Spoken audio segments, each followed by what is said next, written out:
ناظرین بہت بڑے ایونٹس آپ کو رپورٹ کر رہے ہیں. اسرائیل پر 3 سائڈ سے اٹیک جو ہے وہ بتایا جا رہا ہے اور ان تمام حملوں کے اندر اسرائیل کی کیجویلٹیز جو ہے وہ بتائی جا رہی ہیں. یروشلم کے اندر حالیہ سالوں کا سب سے بڑا اٹیک کر دیا گیا ہے. حالیہ سالوں کا سب سے بڑا اٹیک جو ہے وہ یروشلم میں اسرائیل کے اوپر کیا گیا ہے. اور اسی درمیان یمن نے کچھ اور ہی طاقت کا مظاہرہ کر دیا ہے. کچھ بہت ہی سرپرائزنگ اور ان امیجنیبل جو کیپیبلٹیز ہیں اس کا مظاہرہ یمن کی جانب سے کر دیا گیا ہے. ناظرین ایک بڑا واقعہ یہ پیش آیا ہے کہ اسرائیل کی جو ٹاپ نیوکلیر فیسلٹی ہے, جی ہاں ٹاپ نیوکلیر فیسلٹی اسرائیل کی, وہ یمن کی ریچ کے اندر آ چکی ہے. یہ ایک گیم چینجر مظاہرہ ہے اور یہ اسرائیل کا بالکل مذاق بنا دینے کے مترادف ہے. اسرائیل کا اوور ہائپڈ جو ایئر ڈیفنس ہے یہ اس کا مذاق بنا دینے کے مترادف ہے.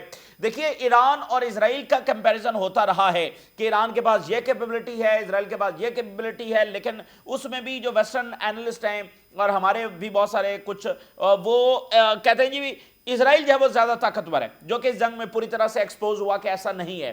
تو کمپیریزن اسرائیل اور ایران کا ہوتا رہا ہے اور اس میں بھی وہ کہتے ہیں اسرائیل تگڑا ہے. لیکن یمن کا تو کیا کمپیریزن ہے بھائی, یمن کا اسرائیل کے ساتھ کیا کمپیریزن ہے؟ نہ کبھی ہوا ہے اور نہ کسی نے سوچا تھا کہ یمن کی جو کیپیبلٹیز ہیں اس کا کوئی مظاہرہ, اس کا کوئی مقابلہ جو ہے وہ اسرائیل کے ساتھ کیا جا سکتا ہے. تو اس سے پہلے یمن نے ان کے ایئرپورٹ کو جو ہے وہ نشانہ بنایا اور اب یمن نے ان کے ایئرپورٹ کو دوبارہ نشانہ بنا دیا ہے. اور اس سے بڑھ کر یمن نے جو ہے وہ ان کی ٹاپ جو نیوکلیر فیسلٹی ہے اس کو ریچ میں کر لیا ہے اور وہاں پر سائرنز بجے ہیں for the very first time in history. اور یمن نے یہ میسج دیا ہے کہ ان کی نیوکلیر فیسلٹیز بھی یمن کی پہنچ سے دور نہیں ہیں.